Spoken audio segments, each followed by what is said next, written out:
I just sent you guys both the link to the video I was watching. It's important vibe to start off with. The thing is, his gun is incredible.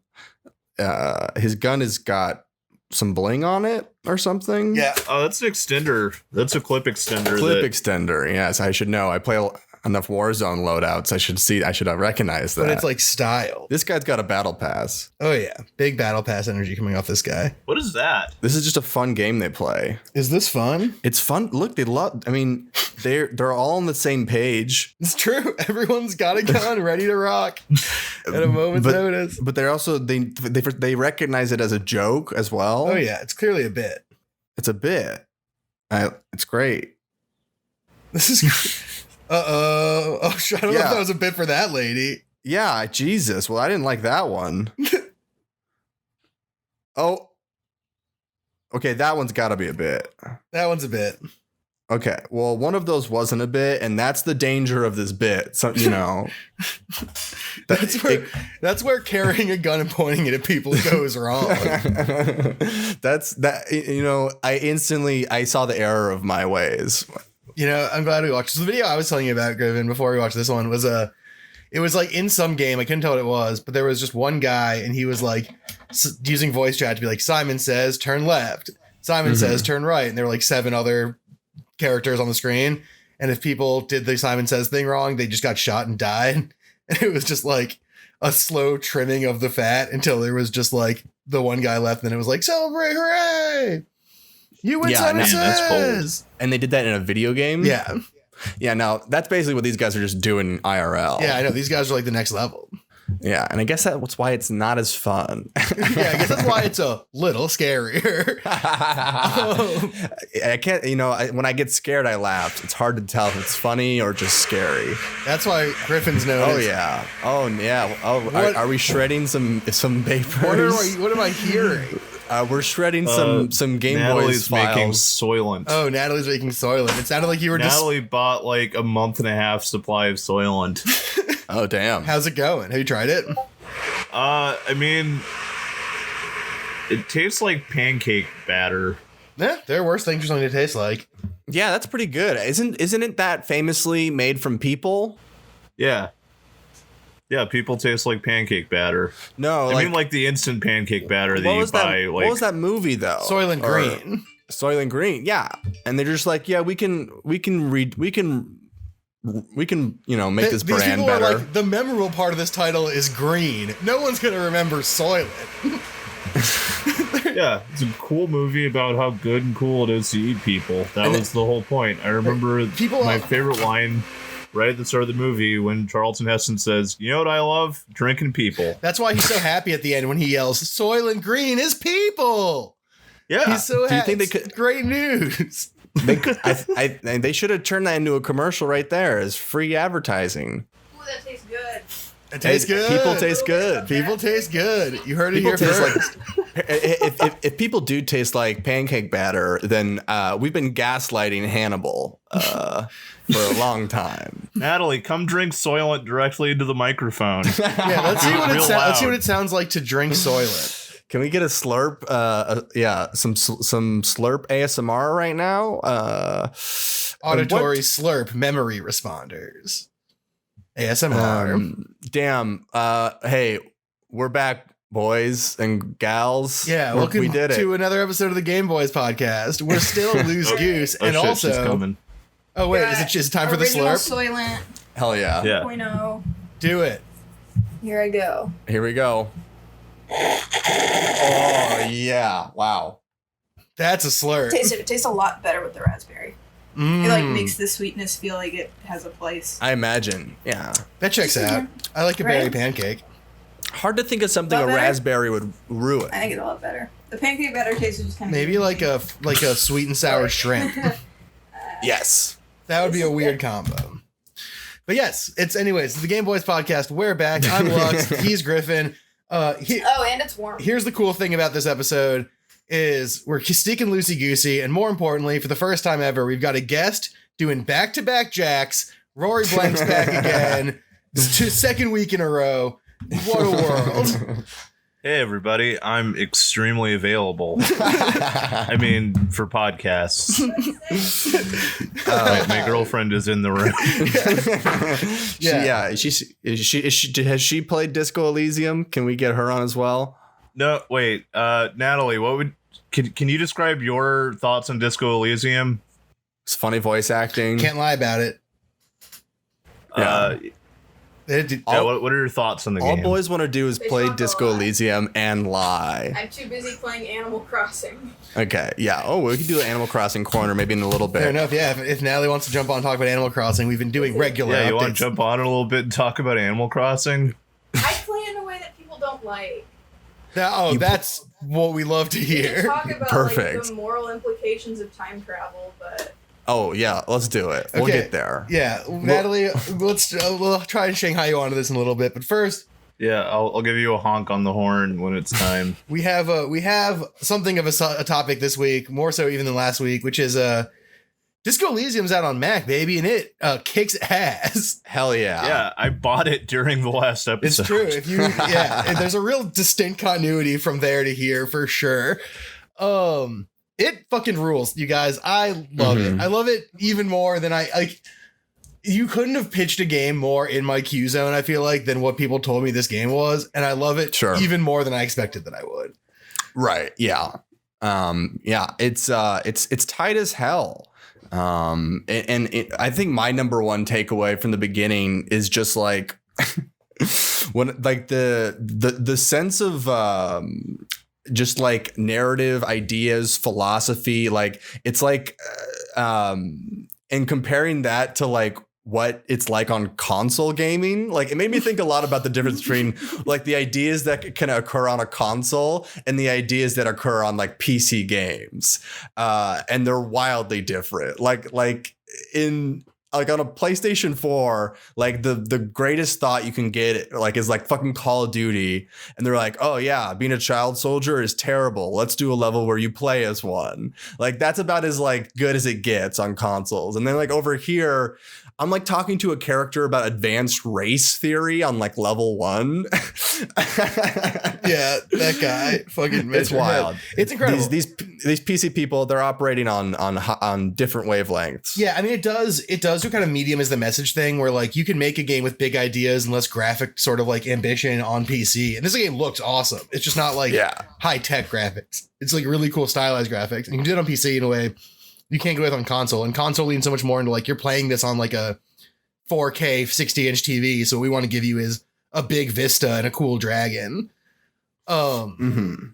Which I feel like I would have a miserable time playing it on console also. Yeah, it would be very hard to navigate the dialogue stuff. I mean, I know they are releasing it like for PlayStation and Xbox at some point this year, and that just because of the interface of it, that sounds viscerally unpleasant. Yeah. No, but it's also just like the smartest story that can be told on a console is being a dad is hard. Like that's the smartest we've gotten so far with narratives on consoles. And guys, maybe I'm just excited because I'm a PC gamer now. So Griffin made his computer a boot camp. I'm crossed over to the other side, and I'm already looking down at all of you. Yeah, Griffin's gotten a lot more unbearable in the past few days since he partitioned his hard drive. Yeah, and guys, it worked. If you have a dream and a hard drive, you can do this too. It only took me about an hour to do. I partitioned my drive, downloaded Windows 10, and I'm downloading all sorts of PC games. I mean, it's a blessing and it's a curse because I walk around overwhelmed now with the possibilities. I'm kind of like a Dr. Manhattan, Dr. PC. It's a lot of power and responsibility being an absolute elite gaming hero. I'm hovering about 2 feet off the ground in my office chair. Just thinking about a clock. Yeah, but this game kicks ass. So if anyone hasn't played or thought about this game or like didn't listen to our Game of the Year thing where Hunter explained it, basically you play as a detective, you lost your memory, you're in a bad part of town, in a town that has a lot of fucking history. A lot. Yeah, a lot. A It's lot really, of really, history. a lot of really interesting, well thought out history. The most historical town. Yeah, it's like if you remember playing like the Witcher games, there be parts where it's like, wow, I can't believe they have 3 paragraphs about the Empire, and this game is just like punts that into the ocean. It's like, why don't you read a quick book, dude? It's incredible, and so you're trying to solve the mystery of who hung this soldier man in the backyard of the hotel you're staying in, and also who did all this damage to stuff, which turns out to be you mostly. And it's really incredible. I'll jump into one of my favorite things really quick, which is one thing we've talked about on this podcast a ton is how much I like it when games have multiple solutions to problems, including solutions that aren't obvious or even necessarily flagged. And this game is that to the fucking absolute limit. Or not even solutions that are smart or good. Right. Well, this game does another thing I like, which is that you can do the thing you want and the thing you want can be bad. Yeah, but then there's like a choices where it's like, well, that's bad and inefficient and insane. Like a lot of times there's like in games there's a moral choice, but there's a clear calculus of like why you'd pick one or the other, and it's like based on your morality. Sometimes in this one it's like you there's a lot more role playing. Yeah. Well, the characters are a lot denser than they are in any other game I've ever played. So a lot of those choices are less about your morality than their morality and like how they work. Yeah. I mean, which is so fascinating and so hard to like really describe like this game to someone who hasn't like played these types of games before or anything like that. Like I know I'm not a big point and click person, so I'm still kind of like a noob in this genre. I guess what I would describe this game as like the opening scene, you like wake up hungover in your hotel room and it's like an ordeal to even just like find and put on your clothes, and you can die. I died. Yeah, you can die in the very first room. Oh, cool. Look at tough guy Rory over here. Lux, how'd you die? I turned on the light and I made my character like basically have no physical ability and just be like a brain lord. Well, he was really dumb and really weak, but was very fast and very emotionally sensitive. Hell yeah. Like me. Yeah, like you, Rory, the person in real life. I'm fast and dumb and sensitive. Yeah, and I turned on the light in my hotel room and failed an endurance check and then died of a heart attack because I only had 1 HP. That's so funny. Yeah. So you have to kind of spec a character in the beginning, and you have like 24 different things you can put into you that makes up who you are. And you can pick preset ones like I did. And I just picked kind of a guy that has like a lot of like emotion and empathy, but I'm not very smart or strong. And so far that's been the worst to do, because a lot of the solutions, a lot of the problems I've encountered so far are either I'm too dumb for or not strong enough. But I'm sure that changes over time. It does. Okay, so I think an example is, I know Rory and I did this differently. I wonder how you did it. So there's a part in the game, I think a good example of like how cool this game can be and how deep it can be is the measure head stuff. Yeah. So part of the game, and we'll get more into its politics eventually, but part of the game is that there's a strike happening at the harbor and you need to get past the sort of locked harbor gates that are locked by the strike and into the harbor to talk to a guy about this body and stuff. And the guy guarding the button to open the harbor gate is this huge dude named Measurehead who loves phrenology and advanced race theory. Enough that he has it tattooed on his head. He has his own phrenological chart tattooed on his bald head. And your options that it presents you with are try to fight him and he's a giant, or convince him that you think his race theories are good. Or you can do other stuff. Yes, you can. And lower than sex. So what did you do, Griffin? Well, first I fucked up and I tried to convince him that I believed in his race theory, and he didn't believe. Me. I was really hoping, because that was the one where neither Rory nor I did, so I wanted to know what happened. I tried to go, and he was like, "No, you don't really believe it or whatever." And then I had to come back. Okay, but what happens is you gain a thought, and you gain the advanced race theory thought. And then you put that into your thought cabinet and you walk around for a few hours until you fully thought about that thought. And then you come back and you can use that thought. Yeah. And it's some crazy. of those thoughts some of those thoughts give you like extremely wild powers or negatives, and it's very interesting. Yeah, and I fully don't understand it either. And that's one weird thing about this game, I'll say, is like it doesn't explain a lot about the systems. Dude, it does not hold your hand at all. And so like the systems are fascinating, but at times you're like, I hope what I'm doing isn't like totally ruining my playthrough right now, because like I'm not sure exactly how the days work yet, or like if you can like, you know, ruin missions by not doing them on the right day. Like a lot of confusing stuff there. Yeah, you can fuck things up in all kinds of ways just by what you say or who you interact with. Yeah. But yeah, so Rory, how did you deal with Measurehead?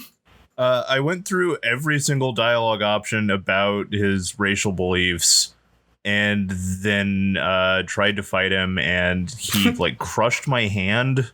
Yes, yeah. And then I fucked around for a bit, and then came back, and then like I boosted, I think one of my stats enough to try to fight him. Nice.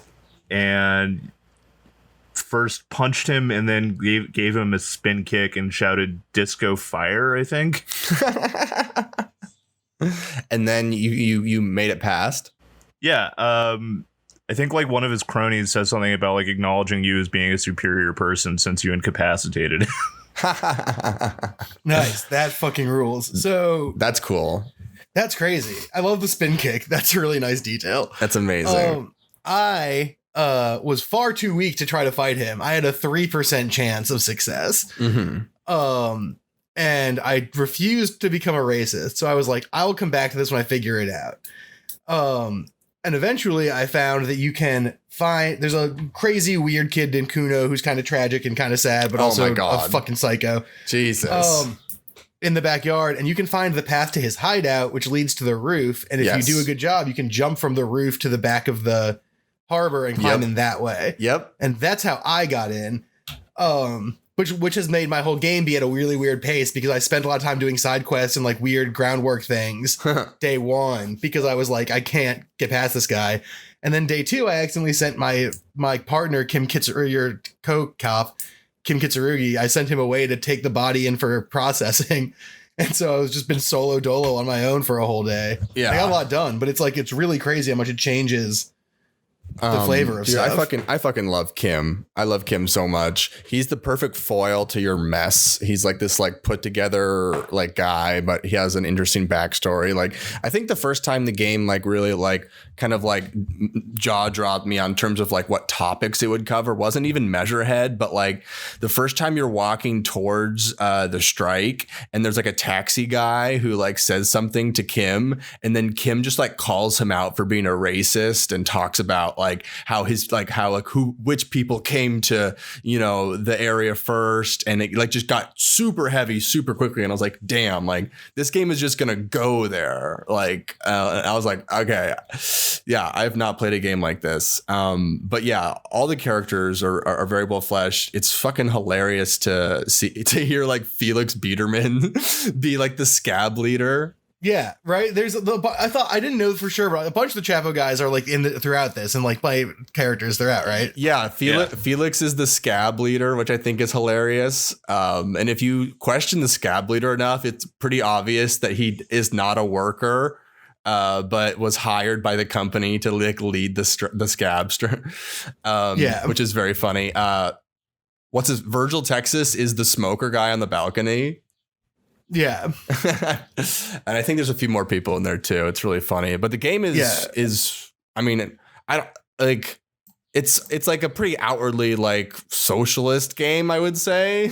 Well, it's interesting. This game draws like distinctions between like socialism, communism, like other types of leftism, and how it talks, which is like it's so far beyond. Like it would be enough for me if there was a game where it was like communists maybe have a point, and I'd be like, wow, so fucking forward thinking. Yeah. For a game. But this game is like communists maybe have a point, but socialists have a different point, and maybe they're not the same thing and are irreconcilable, or maybe they're not. And like some people just care about workers and don't have a political framework. And like there's also like liberalism versus neoliberalism, and like it gets into like such deep political theory shit that is just like so much more than it like. It's not even like comparable to any other game that I've played in that kind of way. Like no other game has even like addressed the idea that like there might be a difference between two different people who think workers should have rights. Right. And, for like in like Lux, like this is like shit that so much about. For me, I'm like a basic, I'm a basic hashtag Hot Girls for Bernie Rose Twitter account. I take selfies for the movement because that's where my power lies. But for the first time, I'm being confronted with a lot of these ideas for the first time. And it makes me feel good because I haven't read a book in a long time. I think this is the first novel that I've read in several years. Yeah. By the way, the full text of the script for this game is about twice the length of Infinite Jest. I mean, I believe it. Which I have never read and never will read. You're not missing a lot. The voice acting in Infinite Jest is bad anyways. Yeah, and there's not enough communists anyways. You should check the chat, by the way. I saw the picture you posted of the two men kissing. Yeah. What is that from? I just searched for Kim Kitsuragi, and this is one of the first pictures that came up. It's just him and Harry kissing. That should be the image for the episode. We can do that. I can figure out how to make that happen. I have to look at Anchor, but I can try to figure it out. It's just like my main takeaway from that character, by the way, is just that I really want a bomber jacket now. Oh yeah, it's so cool. And the way he stands, it's just dope. He's the perfect foil, and it seems like I'm gonna be learning even more about him. He seems like a more nuanced guy. I've only finished the first day. So I'm excited to see where that goes. The art, at this point, man, in my playthrough, he thinks I'm insane. I think, like, he truly thinks I'm a madman. Well, he should. He should think you're insane. Yeah, especially because I've been playing my dude crazy wild. But the game also reminds you, they're like, don't worry, you can say insane shit because you're a cop. And I love that reasoning. Like, the game encourages you to be like, don't worry, don't play it safe because you're a police officer. And narratively, it does make sense that no one would fuck with you if you like walk into a store and say, I am a god. Yeah, and there's like this crazy balance where it's like some characters you have to like use like logic and precision through the conversation options to like get what you want out of them. But other characters, if you like act like a psycho, it throws them off balance, and then like they'll do what you want. And it's like it's so varied and so cool with just like how different every interaction is in that game.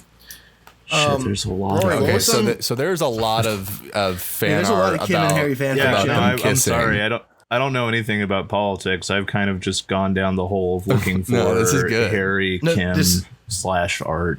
This is good. Which there's so much of. I'm right-click saving to download all these. I like this one in particular because it reminds me of the section in Moby Dick where Ishmael is disturbed in bed by Queequeg, drunk and getting in bed with him. Mm-hmm. Oh, yeah. Yes. So similar romantic tones. Yeah. Wow, so I never really thought about. I mean, I hope this is a possible playthrough right here. They're offering maybe that would be tight. I hope it's not a spoiler. I don't know. I mean, who knows? Can this game even have spoilers? Everything feels so variant across game. You know what I mean? Yeah, that is the thing is I'm excited about, especially as the game keeps going. Is like we're gonna have such different playthroughs that it'll be fun to just keep talking about this game and like what we did. Yeah. So Rory, what are some of your like favorite moments or big takeaways so far? I'm curious what was big and good for you.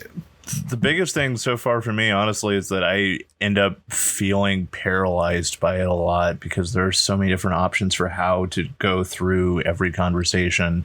I think I've wasted a lot of time that I could have been spending working on investigating different things by the fact that I'm just so curious about how every single different article on every conversation tree goes, that I've just gone through most of them and most of the interactions that I've had.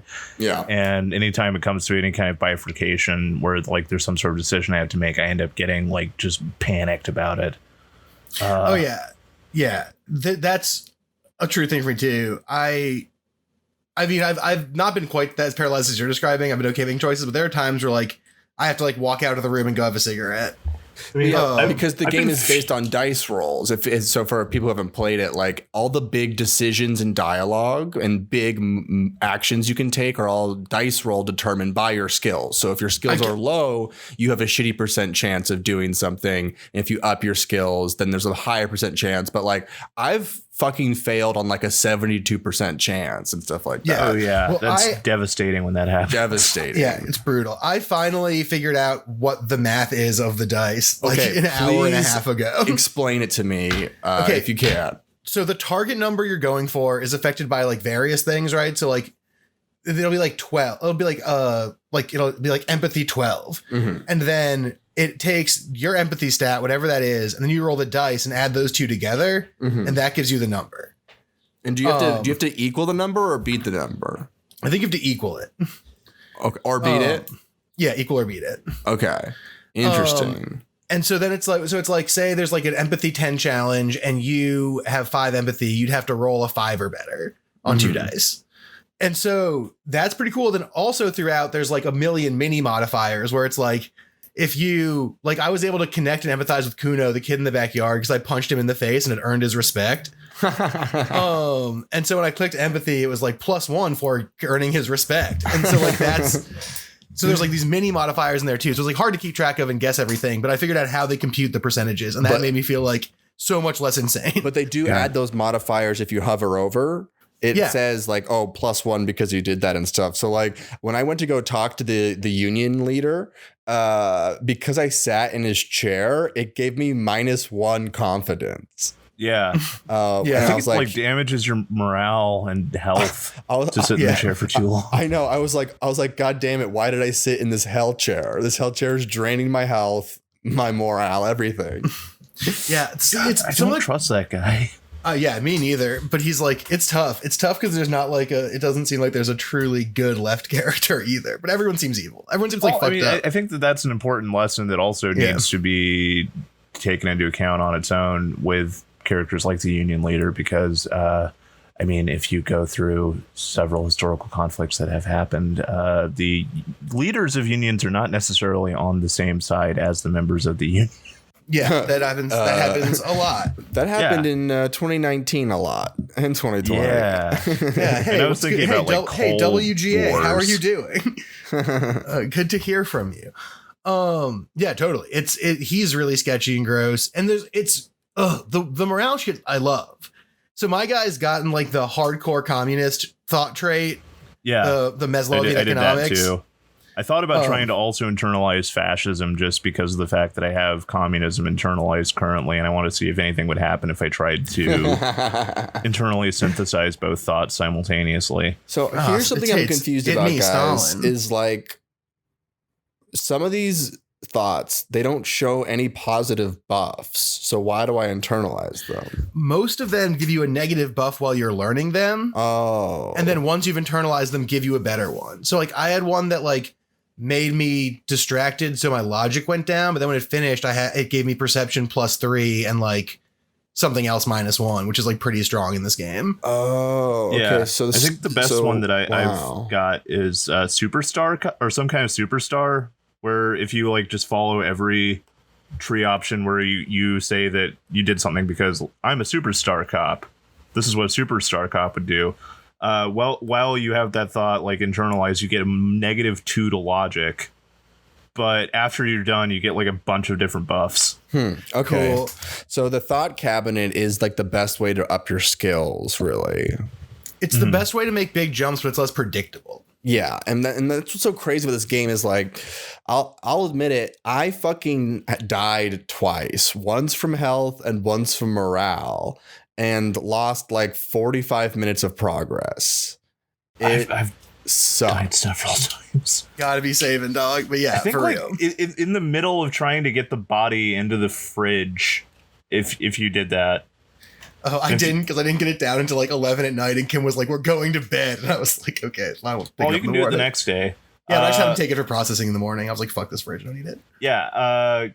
When I was trying to get the body in the fridge, I kept failing checks, and then like it got to a point where like every time I failed a check, my morale would go down, and then a thought bubble popped up.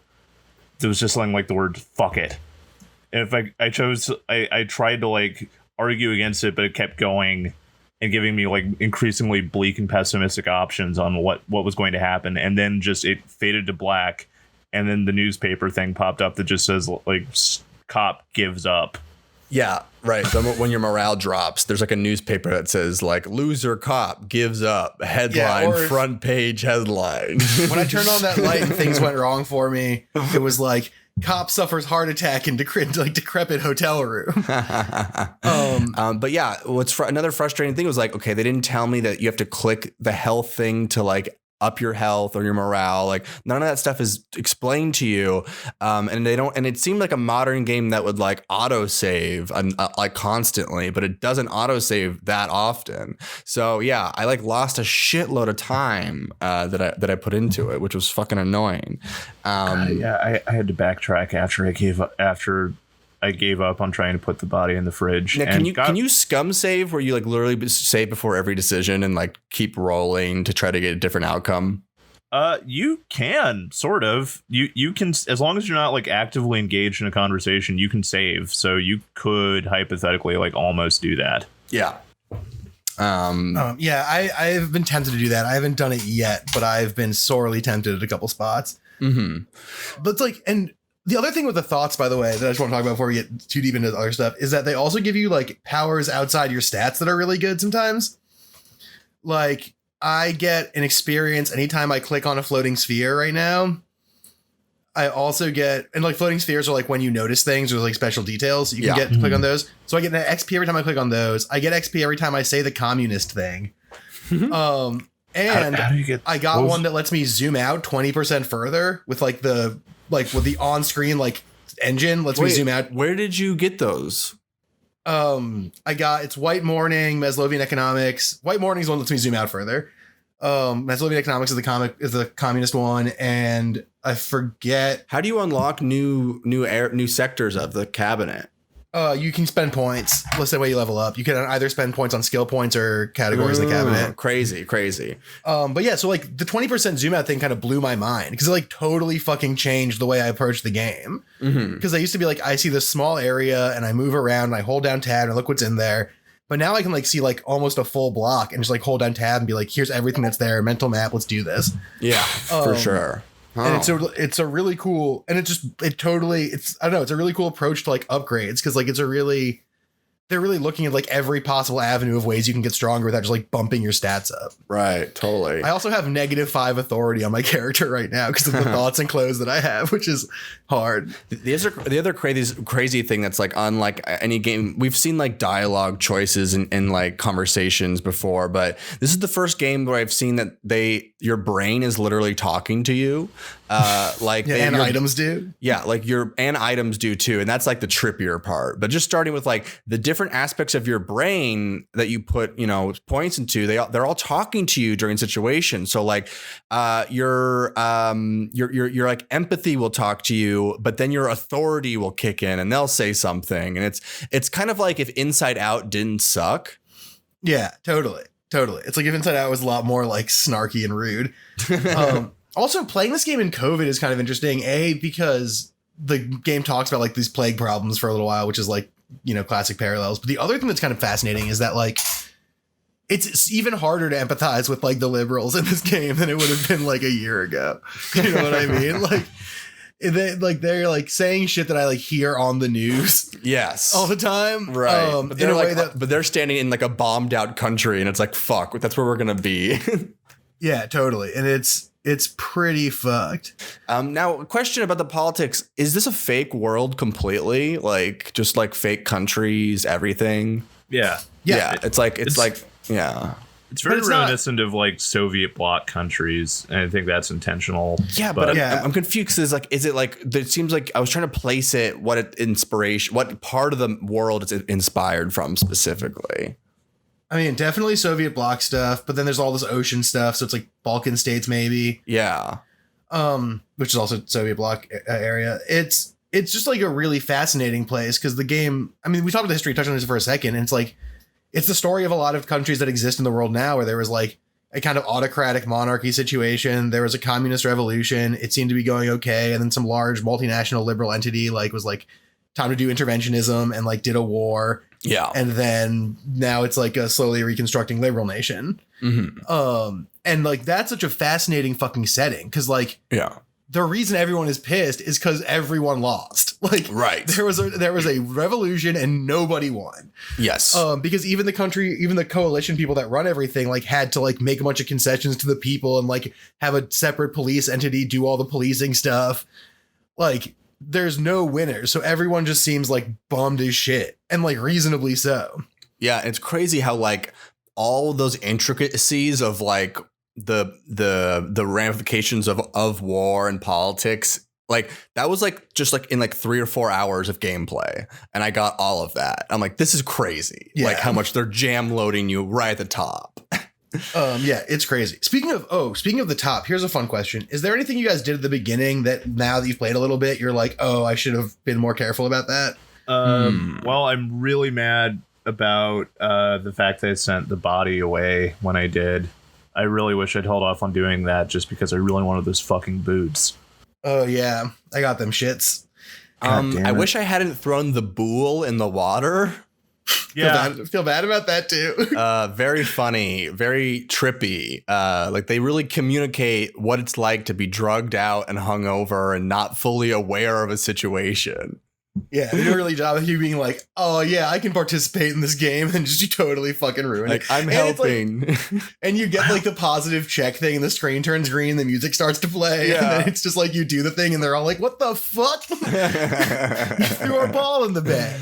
It's so I funny. don't regret that because you can. I gave them my shot put ball. I gave them that too, and I could have pawned that. I could have pawned that. I could have had like 3 real. Yeah, that was cool. It was also funny that like the one time I died was because I also tried to punch Measurehead and he broke my fist and killed me, which was just really it was kind of funny though. It was kind of worth it. Like so, I haven't done anything too disastrous, but like most games, I play them safe because I feel like I want to like do what I would do if I was in the situation and try to be like pretty morally good. But this game has just been encouraging me to be a little bit more wild and crazy. So I've been just like I've been role playing like I think I'm like a superstar that like just like needs to like grace everyone's lives. And it's fun. And the game has encouraged me to do that. And most games make me feel like I should play it safe. Yeah, this game does make a lot of fun. I've been playing as like a communist revolutionary who's like definitely not well, mentally speaking. And it's been, well, that's not a huge stretch of roleplay. Yeah, I was gonna say like, whoa, where'd you get that from?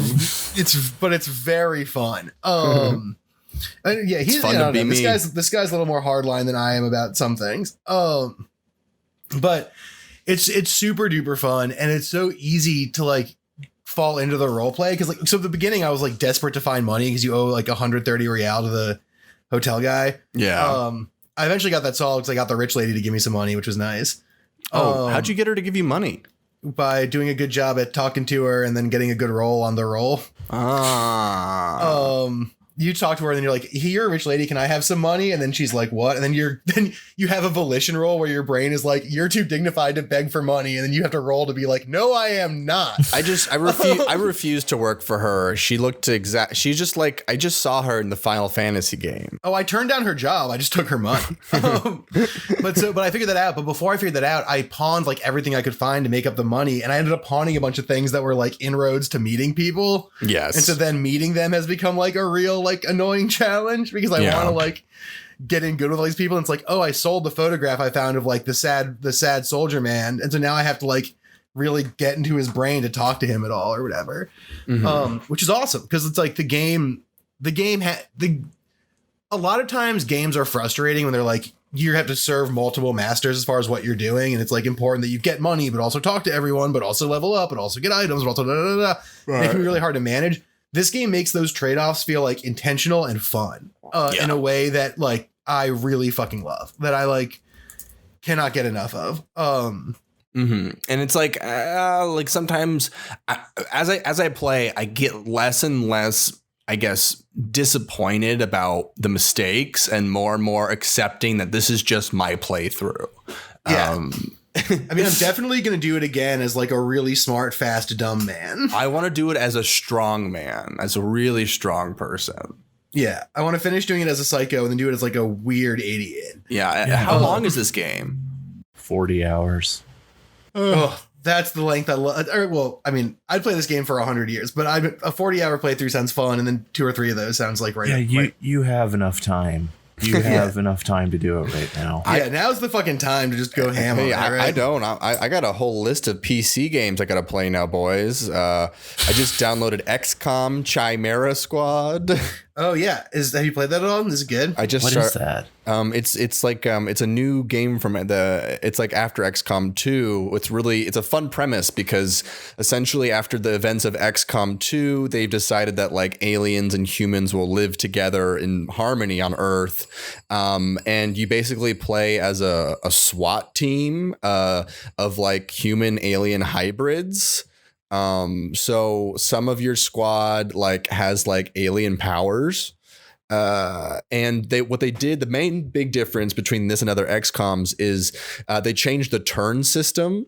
So normally it goes your team, their team, your team, their team, and they've split it up to where there's a board on the side of the screen where all of the players are mixed up. So it's like your player goes, then maybe 2 of theirs goes, then 2 of yours, and it's all in like the Fire Emblem style. Yeah, and it's all built on these like dice rolls that you can sort of stat and spec for to like move yourself higher up on the boards and stuff like that. So it's really interesting. It's way different.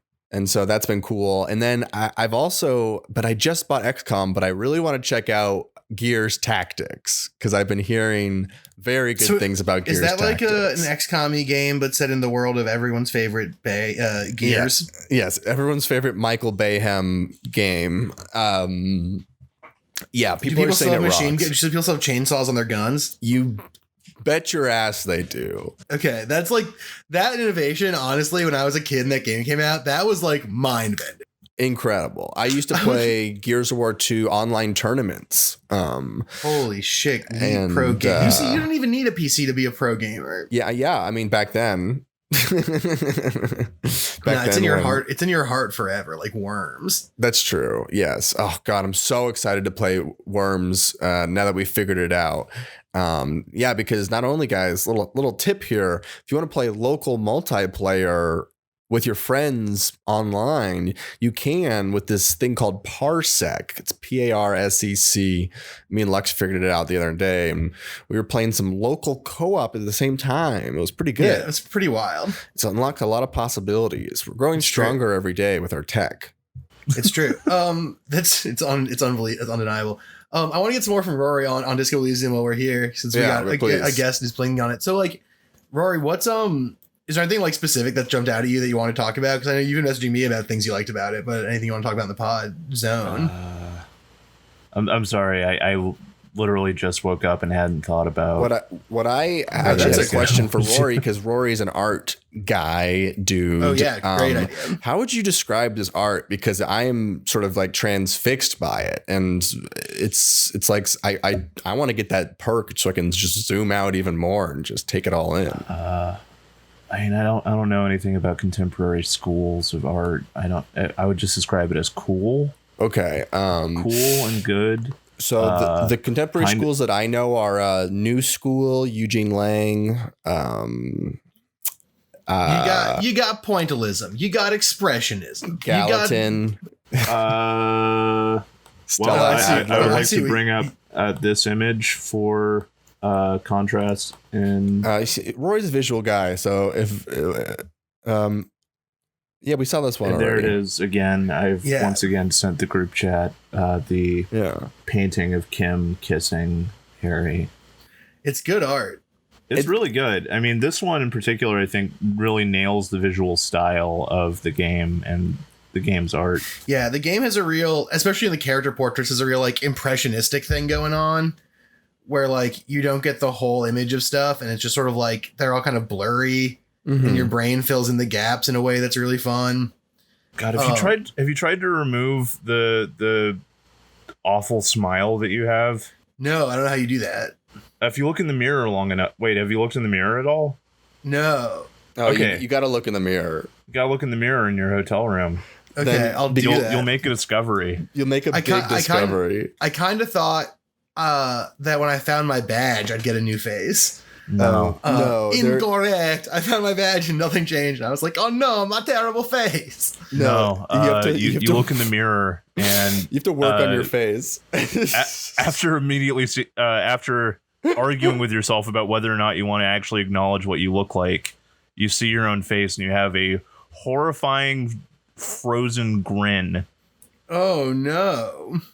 Just I'm the Joker, baby. It looks like you are so hungover that your face got frozen into a Joker grin. And I wonder if that'll be true now. And then more sickly and less malicious. And then it changes your bottom left icon. Yeah. But you can try to fight your own brain and make your expression change. Yes, you have to fight your own brain to do it. Though I'm pretty good at fighting my own brain because I have a high volition skill, which is how I've been able to either convince myself that it's cool to debase myself for others, or that I need to yell at these strangers. I'm having no problems with that because I'm a superstar cop. Superstar cop, and everything I do is cool and good. There's a spec where you can play as a homeless cop and insist. Hobo cop. And yeah, you can be a hobo cop and insist that you're homeless. And I think that just goes to show you how many different ways there are to play. That one's probably my favorite of the thoughts that I've internalized so far, just because you can find money more easily, I think. Yeah, that's great stuff. I mean, if you're looking for money, man, the tab key and that plastic bag is what you need. I'm just so excited to see the end of this story and just keep on diving in and see what new surprises it has, because it seems like a game that's full of surprises, and I see why it was a lot of people's game of the year last year. I mean, I'll be honest, if this game had come out last year, Eric had been like, if I'd been able to play it last year, probably would have been with Hunter on giving a game of the year. This is like beyond. You can always go back and retcon it. You can retroactive. Yeah. I mean, did you do a game of the year episode? We did. Just re-record your bit. Yeah. Just re-record your bit, slot it in. Just make it. My turn is I agree with Hunter. It's Disco Elysium. The end. Yeah. And then we just move on. Yeah, and make that episode 10 minutes shorter. What was your game of the year? What did I pick last year? I know I have it written down. God, it's been so long to record that episode. I think it wasn't. What was it? It was Death Stranding. Yeah, it was Death Stranding. That's right. I think Death Stranding is still probably my game of 2019. Yeah, Death Stranding, especially now. I mean, did you guys see the delivery guy? Dude, I meant to send that to you, dude. That shit is incredible. Rory, they've fully turned the delivery guys into the Death Stranding. They were showing stuff.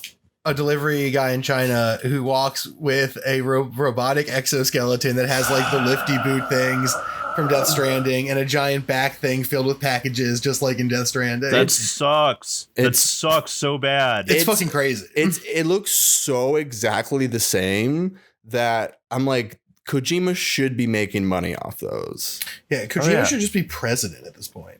I remembered my big takeaway from Disco Elysium. Okay, good. Again, I need to reiterate. Good, literally, I just woke up.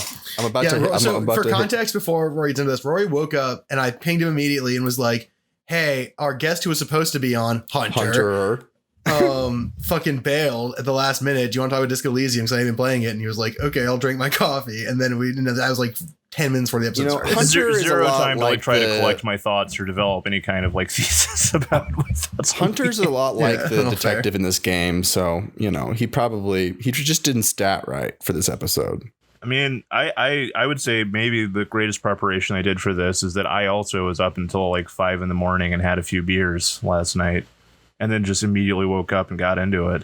Hell yeah. But the thing that I really am fascinated by about the game so far is the way that I think this feels the most like playing a role-playing game of like a pen and paper role-playing game of any game that I've ever played.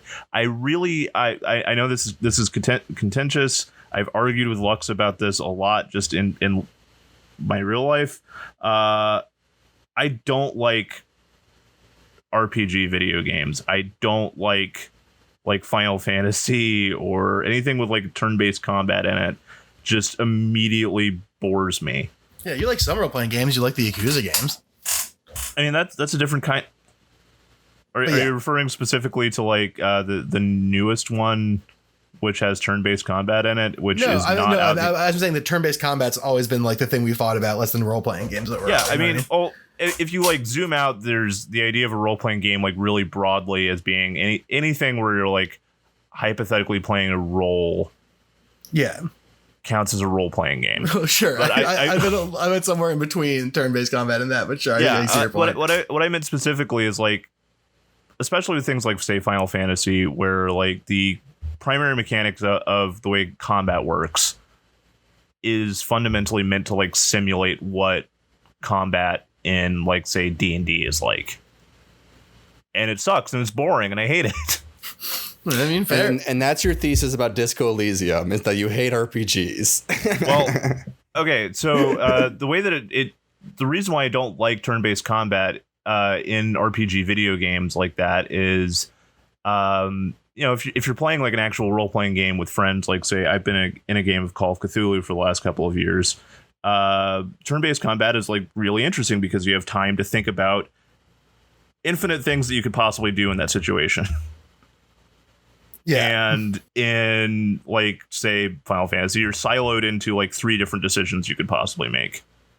Disco Elysium is like one of the few games that I've played where like it really does feel like you have a lot of different options that you can reach on, and that it could go in a lot of different directions rather than being like fundamentally extremely determinist in the kind of decisions that you can make. I think that's super fair. But I've kind of had that feeling too, where it's like in a lot of games similar to Disco Elysium, I've been like, or in sort of, but less than. It's sort of like, well, what I'd love to do is like jump over this wall and grab that jacket and then sneak in or whatever. And then this game will be like, I bet you want to do that. That's an option you could do. Yeah. And that's fucking cool. And it's also just horrifying thinking about what the process is like in trying to think through enough different possibilities for every scenario that would be a viable way to make a game. The whiteboard with all the strings would be a psycho. A lot of photographs, a lot of push pins, a lot of red strings. The production budget of this game out of control for string. It's just like how we schedule our episodes. It's a lot. How are we finding someone? So yeah, I think that was good for now. It feels like we got our first taste, first dig into the game. We're all loving it. It's so good. It's so good. I was in the middle of booting up the game when Lux asked me to do this. I'm so sorry. You lost 45 minutes of game time. But you can get back to it. Do we want to see if Natalie wants to go on and give us the Animal Crossing update real quick? Yeah. Wait, Natalie, are you upstairs? Yeah. You want to talk about Animal Crossing? Just about it? My Animal Crossing, I just beat the game, yo. Oh, really? Yeah, just beat the game. Hundo per Sundo. And now they finally gave me my island designer, so I can actually make roads, which seems crazy to hold off on until you have to hit the credits. All right, here's Natalie. Here's my girlfriend. Here we go. Hey, Natalie. Welcome to the Animal Crossing Corner. How would you describe yourself also, since I just introed you as my girlfriend, and that's not really... That's it. Mm-hmm. Now, you got some Natalie traits. Bradford, a painter who's and tattoo apprentice whose work has I have 235 hours in Animal Crossing so far. There we go. That's the stat we fucking care about. Okay, that's qualified. What we need. Sorry, 240. Highly so qualified. That's fully 10 full days. Let's go. All right, so Nat, so you said, I want to get right to this. You said off mic, but we could hear it, that you play Animal Crossing in a way people don't like. Yeah, I mean, it's contested, but I time travel a lot because that's the way I like to play the game. Yeah. I'll go back and forth. Like, I was time traveling until the Earth Day event, and I was like, okay, I'll set my clock back, play normal. Then I got pretty bored like 2 days in and just time traveled again. Whoa, so you do the like full clock reset, the classic GameCube Animal Crossing hack. Well, that was the first one I played was like GameCube Animal Crossing, and I didn't really reset back then like for game mechanics. I think me and my friends would just be like, let's go 10 years into the future or whatever the max amount was just to see, and they were just weeds. See how different everything is. Did everyone leave? Yeah, and the old ones people could move away without like prompting, and the new ones they had to check with you first, which is kind of nice. Or creepy, if... Yeah. Okay, so what's your island like? Tell us what you've done with these 240 hours. We always like to hear about people's islands. Yeah, and does it feel bad that you're of... so far away from the Macklemore 10,000 hours? Is that really what he has put in? Oh, well, that's what Macklemore put into master rapping. Okay. I was like, he's played Animal Crossing 10,000 hours is to master anything. Shit. Well, Malcolm Gladwell said that, not Macklemore. No, pretty sure it was Macklemore. No. Okay, maybe I'm the one who's wrong. I'm sorry. In the modern context, whoever said it modernly owns the quote. Macklemore. But yeah, so what's your island like? Tell us about this island. So I've definitely terraformed a lot. As soon as I unlocked that, I was like, oh no, I have to redo everything. Yeah, I just time travel is unlocked useful it. there. That's a big part of why I was doing that. But it's pretty cute. I like the natural look. When hedges came in, everything turned into hedges. So solid. So what's that was a good 100 hours graveyard. right there. When the hedges came in. Yeah, pretty much. I had to put a wrestling ring in. It's very cute. Yeah. Now, are you a big stock market trader? So I'm not if I'm doing like. I've done it a couple times. I think I've had like something above 500 on my own island once, but I'm not like invested in enough to travel to other people's islands to sell because the online community around that is wild. Yeah. And like entry fees and everything. I don't want to mess with that. Now, there's you have to entry fees? Yeah, you have to pay to get in. Nook Miles tickets are the currency. Yeah. Holy shit. I'm glad I've been playing just Disco Elysium and not fuck with Animal Crossing for a little bit. That sounds terrible. Or like some people are like, oh yeah, let me come to your island. I'll tip you 100,000 bells. And it's like, you're tipping 100,000? How much do you have then? That's insane. The prices for villagers as well, like I think they're starting to stabilize, but Raymond is still at like 500 Nook Miles tickets. Like that's insane. And you can sell the characters. It's getting bad. It's getting dark. Yeah. And I think though with the time travel thing, the thing that you mentioned at the top, some people shame you, but like the developers, they could make it so you can't do that. Right. And really the only punishment is turnips. And I'm a pretty solitary player. Like during quarantine, I have been going to people's islands and visiting more, but generally since I'm pretty solitary, I don't feel bad about it. It's just the way I enjoy the game. Right. Yeah. Totally fair. And if they wanted you to not do it, they would do some type of let me. Like Back to the Future thing where like Tom Nook would start disappearing. Especially because like people have been doing it since like 2004 or whatever. So like they have to know it's a thing. Yeah. All right, Nat. Well, thanks for the update on Animal Crossing. Yeah. We always like to check in with people's islands. Do you have anything you want to plug really quick? Do you have you have a cool Instagram? Yeah, my Instagram is natpowertat. Cool. That's great. I can remember that. Yeah, I'm a tattoo apprentice. I'm gonna forget how to tattoo when our shop opens again, but yeah, I'll be the first person back as a trial run. Yeah, I'll come all the way back to Austin to volunteer. I'll fly in. She did that raccoon. Oh yeah, that's great. Nice. I'm just practicing with machine, but it's been good. That's awesome. Her tattoos are very, very dope. All the ones I've seen kick a lot of ass. So I bet the number one tattoo is going to be Animal Crossing tattoos. Oh my god! I know. Rory just said I need to make a flash. Yeah, make Animal Crossing flash. Do like Sailor Jerry pinups of Tom Nook. Oh, we were talking. I was planning to do like a Shrek pinup page forever, but I think Animal Crossing. Why not do both? Yeah, you got time, dog. Yeah. Time doesn't exist anymore, and everyone's dead. Like do whatever you want. Yeah, I'm glad we killed time. Yeah, pretty sick. It's been pretty sick. All right. Well, that was awesome, dude. Thanks for coming on and saying hi, Nat. Also, hi, dude. Good to see you. If you want to hand us back to Roy, we'll wrap this bad boy Wrap it up. All right, man. Well, that was great to hear from Natalie. Rory, it's been great to hear from you as always. I think that's probably going to do it for us today. We've already been going for an hour, and I'm tired. Damn. Well, I think the main thing that I want to get across at this point that I think we haven't discussed at all. Sorry, I know this is just a last minute thing, but it's really important to get it in. I am now fully on board for the draft Jesse Ventura movement. Oh, absolutely. I think that he is the only person with like the proven leadership that we need in a time like this. If you just listen to what he says towards the end of The Running Man, when he like refuses to fight Arnold Schwarzenegger. Yes. That is who we need right now. Yes. I think we need someone. He improv that. I think we need someone who is brave enough to sue the estate of Chris Kyle.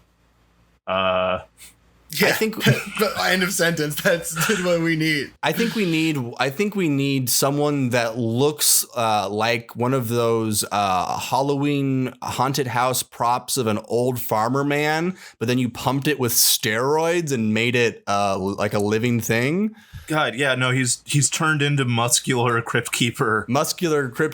Yeah, he's turned into it fucking rules. And I think at this point, if we're going to go up against the death himself, I don't see any other warrior in the arena with the right stats.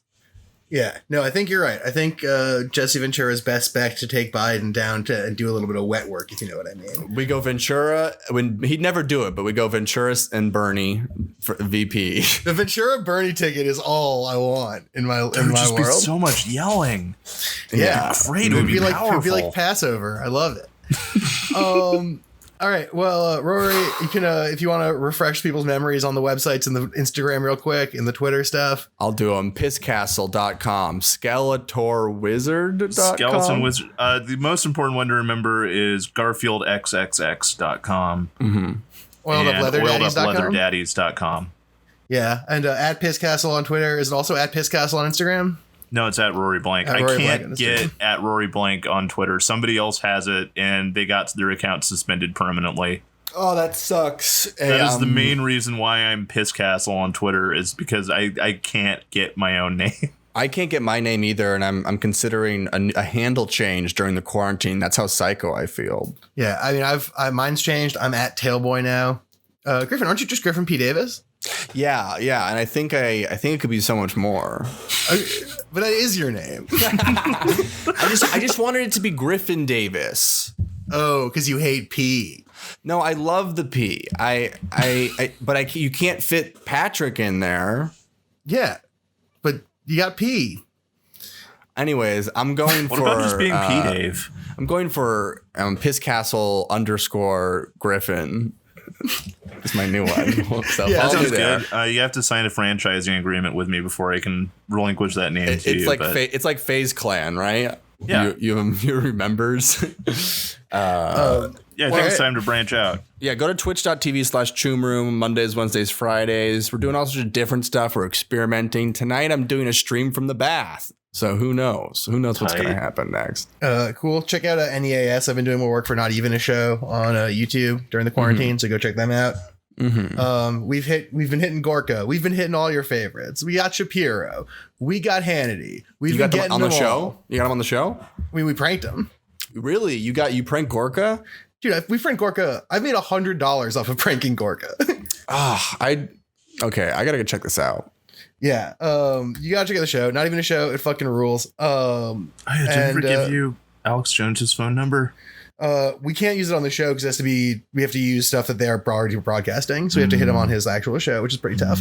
But anyways, that's going to do it for this week, except for the important detail that I almost forgot, but didn't this time, which is that Haley, our incredible editor and producer, is on Instagram and YouTube at Eat Every Sound, and you should check her shit out because it is absolutely phenomenal food-based ASMR that will make you a happy person.